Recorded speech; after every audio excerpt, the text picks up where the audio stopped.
Hey guys, Joe here with JoeMartinMVC, and today we're going to try something new. We're going to take a look at some DIY type stuff and see what we think here, see if there's any thoughts, opinions, anything that we can change. Now, just for starters, we have Rate My Husband's Paint Job, and it gets worse.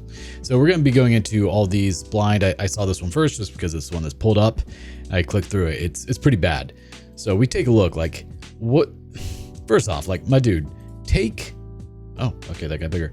Take off the outlet cover, because, like, that just looks so bad. You can see where he used the brush to go around that thing. Absolutely atrocious. Like, this wall actually doesn't look too bad.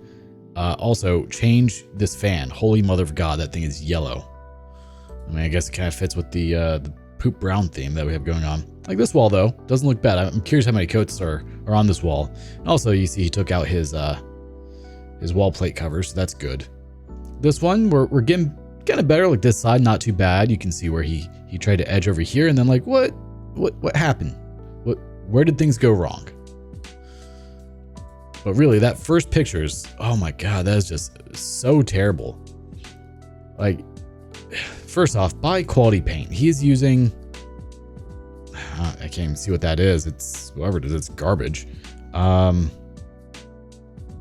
HGTV Home. Oh, that's how you already know it's going to be bad.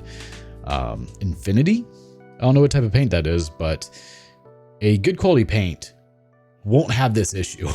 It will go on very easily, usually with the one coat coverage, which is really nice. Not always going to happen. Sometimes you have to put 2 coats in, but even still, like, this needs 3-4 coats. You should probably put a primer behind it because it obviously does not have anything in there for sealing. And maybe take some time, learn either how to edge properly with a brush, or learn what masking tape is. Because, like, look at this door. What is going on here? Like, we started off, we're like, okay, we've got the brush, we're gonna go around it, we're gonna try and brush out over here, and then, like, nah, we're good. We're just gonna hit the floor instead. But at least he put paper down.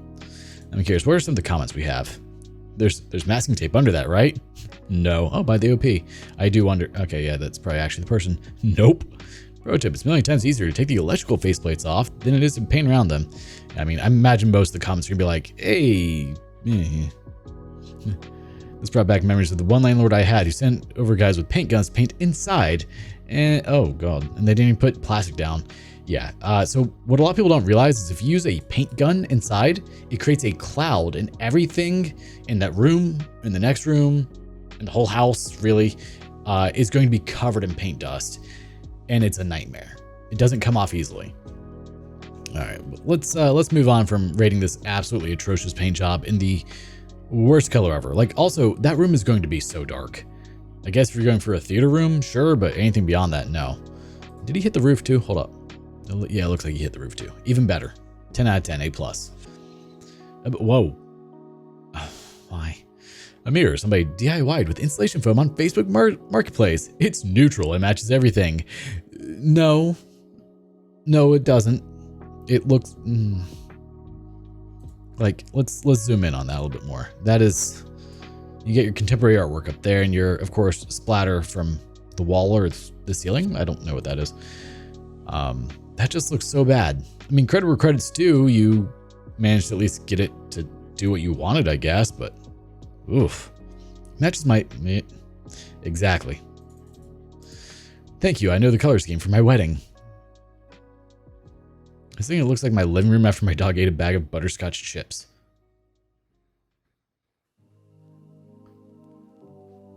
My rising bread dough themed guest bedroom is complete. I mean, actually, if you were a baker, you could utilize something like that as, I wouldn't say on a mirror, but you could. The only neat thing is, like, depending on what's underneath this, you could easily peel this off.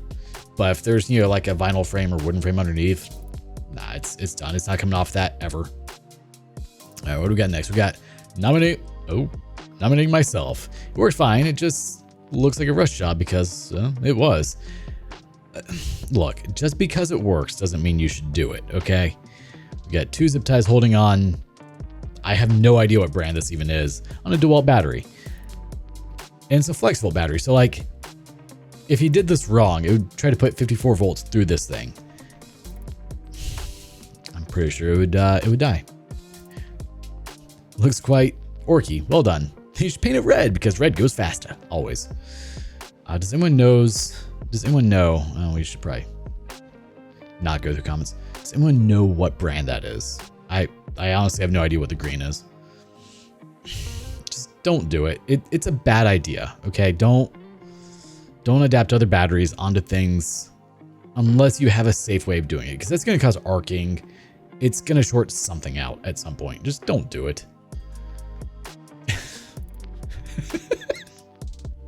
Got some resin money toilet seat, $125. I mean, like, at least you recoup some of your costs there. I mean, some of those $50 might be a little rare.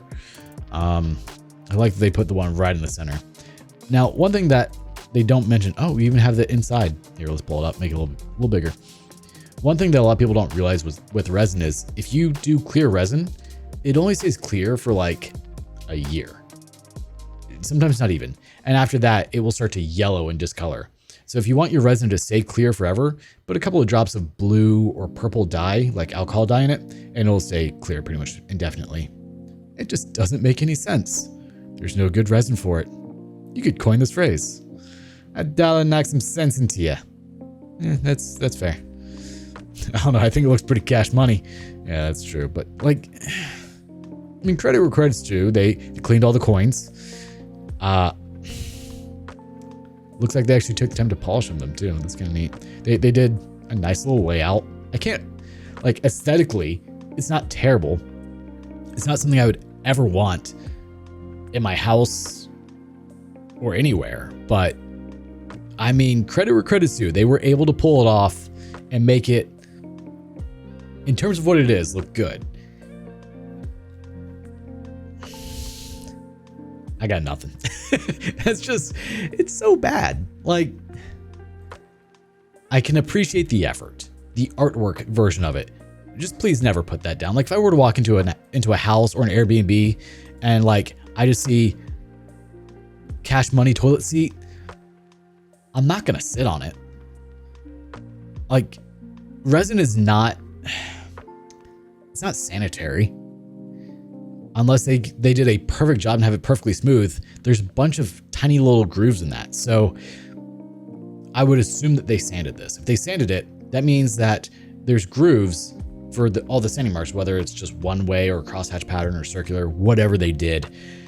All those little grooves are going to trap bacteria in here from where people miss when they use the bathroom or when things splatter. Like, that is going to get so disgusting so quickly.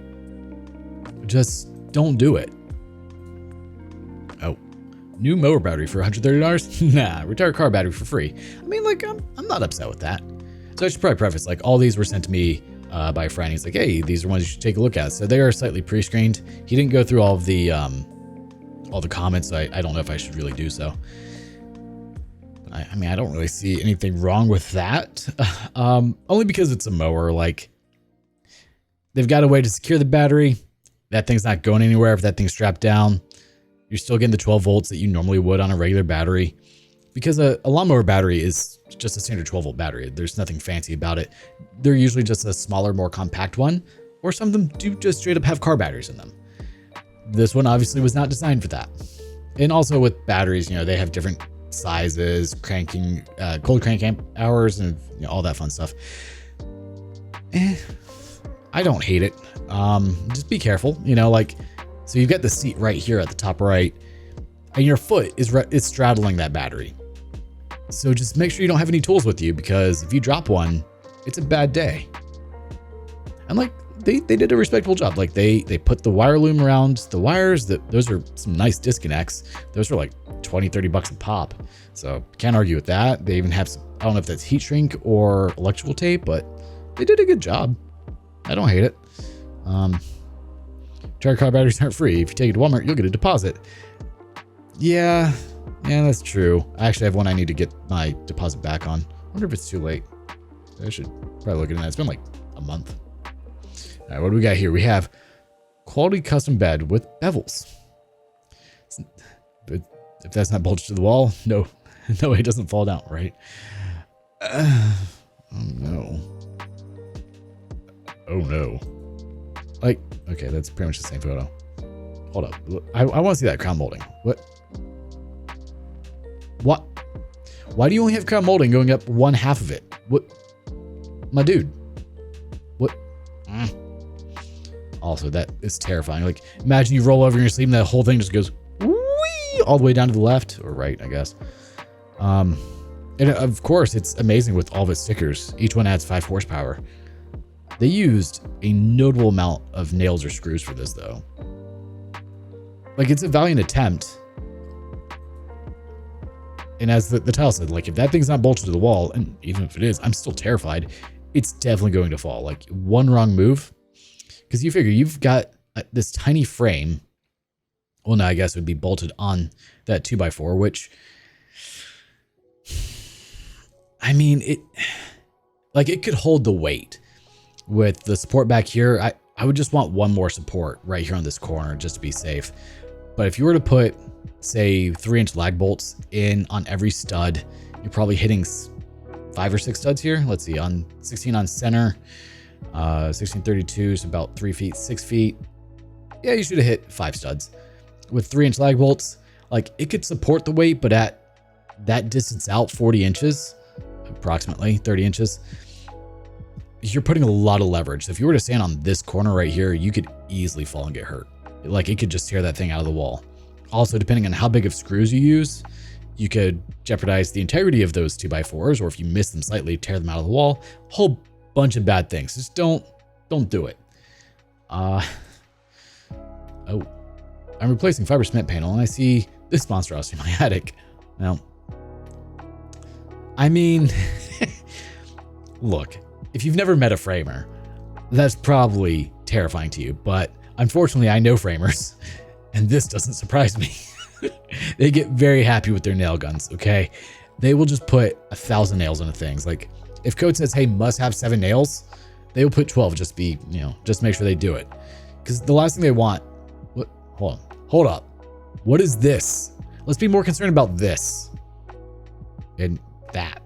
But like, the last thing they want is for code enforcement to come out and be like, not enough nails. Sorry, you got to go put more in, or you got to take it out, put a new board in.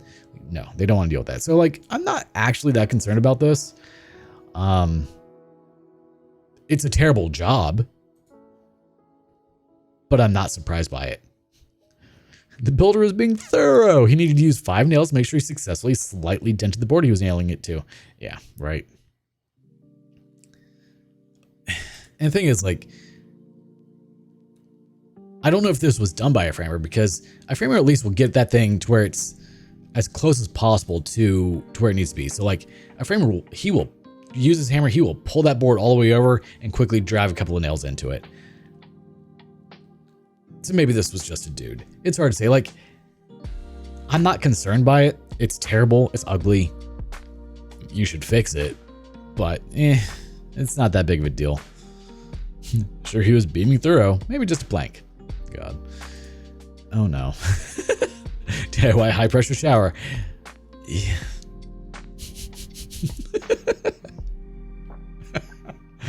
Oh jeez. What is that? Like, what is this? And the thing is, like, they had to use quite a bit of plumbing. Like, that little valve is $12 alone. And does it refill? Hold on. He turns it off. Oh. Hold up. He doesn't turn it off, does he? I mean, credit where credit's due. Like, you're getting a good bit of water through it. Okay, it does. Literally, it's just an expansion tank for instant amounts of water. It looks janky. It looks terrible. I would never recommend doing it, but it works. So this is something that people will have to do in areas where they have very low pressure. They'll either install a pump to pump water to increase the water pressure, which is how you're supposed to do it. Fun fact. Or they will actually put in an expansion tank, something like this, or an additional reservoir at that outlet that's above the outlet to increase the pressure. And usually it's like a 5-gallon tank. They just put it up there and you will have high water pressure for that 5 gallons. It's not great. Don't do it. Just get the pump. Looks like a DIY way to stop water hammer. Water hammer is a terrible thing. Yeah, exactly. This is what I was saying. Like, what's hilarious is the PVC parts and ball valve cost more than buying the $20 nitrogen fill water hammer arrestor from the hardware store. That's assuming if they were going for water hammer, which I don't think they were. I'm also trying to figure out what this shower head is. Like, I don't know what that is. It's special.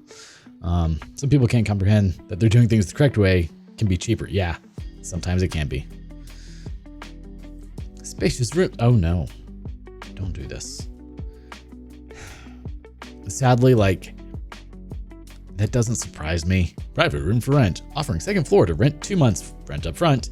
Like, yeah, I'm really curious what it looks like on the other side of the wall. Because you know a dresser is more than 4 inches. Because you figure a cavity for a wall is gonna have 3.5 inches in between the 2 pieces of drywall, because it's just 2x4, which is not 4 inches, it's 3.5. So like, where does this go to? Was there a closet behind there that's no longer used?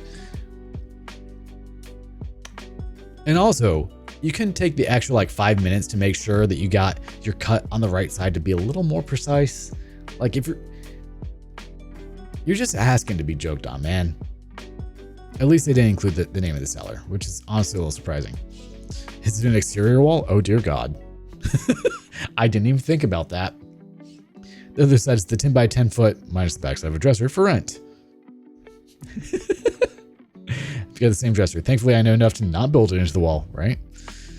It's got drawers on the other side too. It's a shared appliance. No, don't do that. Oh God. This is my parents' house.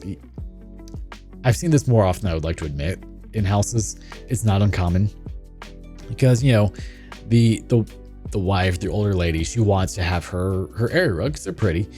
And she wants to put it down, but she has in-floor vents. And so they're like, well, cut it. You don't want to cover it up because that's your only form of airflow for that room. So I've seen this quite a bit. Usually they look a little nicer, not going to lie. Usually they get a vent that will actually go over it to really compress it in and can't move. But it's not uncommon. At least now they know exactly where to put the rug back. Yeah, I said it's janky. You shouldn't do it. Maybe just get a smaller rug, but yeah, if that's what you want, just have at it, man. Who am I to judge you? You do you, boo-boo. Saw this masterpiece in Seattle. I mean, I've seen this in Florida. I've seen this numerous times, actually. There was a van that I used to almost daily drive behind on my way to work when I went to the next town over, and this was normal. This dude just had a window unit in the back of his truck or back of his van. His looked a little bit better than that. He made it look nice. Like, what is going on with this window over here, man? Maybe you should fix that first, because that is doing nothing with this big old gap right here.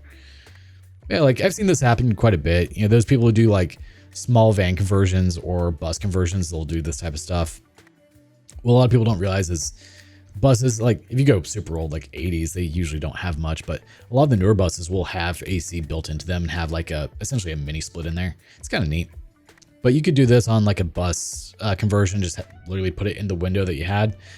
I don't hate it, but they didn't do a good job. And well, you're looking to stay cool when electricity is available. They probably have a small inverter that runs that. It doesn't take a whole lot of power. So usually you're going to want something that has a surge capacity up to like 1800 watts, but you can put that in a vehicle and then it doesn't take a whole lot of power to run it. You could even install a second alternator and second battery, or a bigger alternator and a second battery to run everything. It's not uncommon. They just did an ugly job with it. And like, you could get the dent out of the door, man. Like if you're already there, just on the inside, reach in, just pop at it, man. Take the panel off. It's probably not big. Let's be honest. The panel on the inside probably isn't there anyway. You can just push it out with your hand. Anyway. It's also possible the regular air conditioning in the van does not work. They cannot afford to get it fixed yet. That is, whew. Oh, don't do whatever you're doing. Meanwhile, they have this window unit hanging around, so they go ahead and install it in the back of the window, use an extension cord, then plug it into an adapter, into the cigarette light, and voila, air conditioning. That's actually a fair point. Yeah, that's not going to work. Yes, so that's fair. It could potentially overload the cigarette port, but as I said, you could buy an inverter for 50 to 100 bucks, wire it directly to your battery. It's a whole lot cheaper than getting the AC fix for any vehicle. I mean, you figure he's probably, if you had to get the AC fix, let's say compressor goes out. Compressor, you're looking at $1,000 if you take it to a shop. Yeah, you can buy them online for $100, but most people don't know how to do AC work. You replace compressor. Okay, that's great. Now your evaporator, your condenser, your accumulator, something else is going to fail because that's an older car. Once you replace one component in a, I don't necessarily want to say high pressure system, but decently high pressure system, it's going to blow out every other component. A good example is on my Ranger, the accumulator was leaking. The Schrader valve was. So I was like, all right, whatever. Replace the Schrader valve. It then proceeded to kill one of the joints in the accumulator. Okay, replace the accumulator. Well, then my condenser failed. I'm like, replace condenser, and finally it's settled out. But yeah, so when you replace one component, even if you do have, say, a cheaper component, like the accumulator is $50, whatever, it takes 10 minutes to swap out. Well, then it kills a $300 component that takes 2 hours to swap out. Now, if you're not doing it yourself, you're paying shop labor prices, $150 an hour. It gets very pricey. So, like, I can understand why someone would do something like that for, you know, $100. Not too bad. It looks ugly. They could do better. They could make it look nicer, but if they're in a rush, I don't hate it. It's not great. Anyway, so that's going to be it for this little DIY content. We're going to probably do a bit more of this, see how it goes, see if we like it, see what you guys think. And yeah, that's all. So we're going to have more of this. I'm sure we're going to see some terrible things like poop brown walls or that. Ugh. I may go into them blind. I may, kind of go through some of them, see if there's something that we can go through the comments on. But I want to know what you guys think. What do you think of the poop brown walls, the dough mirror, or the electrical hazard? Or what about the eventual yellow, nasty looking toilet seat? What about putting a car battery in for your mower, or the world's sketchiest, scariest bed that you should not sit in ever, or someone's terrible work at framing? Let me know what you guys think in the comments down below. And as always, thanks so much for tuning in, and have a wonderful day. Until next time, bye-bye.